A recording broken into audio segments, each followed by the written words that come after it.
আমার সাথে পড়ুন, বিসমিল্লাহির রহমানির রহিম।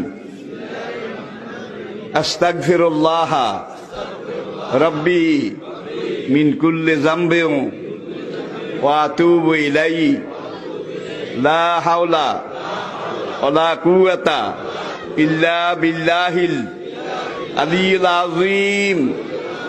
তাওবা ইয়া আল্লাহ, তাওবা ইয়া আল্লাহ, তাওবা ইয়া আল্লাহ, তাওবা ইয়া রাব্বি, লা ইলাহা ইল্লাল্লাহু মুহাম্মাদুর রাসূলুল্লাহ।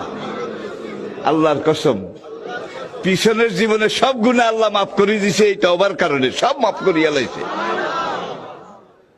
আর কিছু কিছু টেন্ডল আছে, কেন্ডা আছে, গুনাহ তো করতে আসি, হুজুরে যখন কইছে তওবা করি কিছু ছাড়াই হালাই।